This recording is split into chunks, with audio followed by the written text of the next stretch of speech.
How to fix Play Store payment method problem. Hello guys, in this new tutorial I'm gonna show you how to fix this problem. So all what you have to do is actually there is three ways. The first way is open the settings, go to the wireless and networks, go to the Wi-Fi and then disable the Wi-Fi from here and enable it again. Go back and enable the airplane mode and disable it. That's the first way. The second way is go to the apps manager, open the apps and go to the Play Store, Google Play Store from here. This is the app informations page. As you can see right here, you will find all the settings. So the second way is you have to click on the force stop. And the third way and the last one is click on the storage.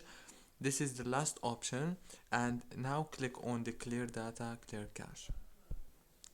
And that's it guys for today's video. Don't forget to like and subscribe, and thank you so much for watching until the very end. See you later.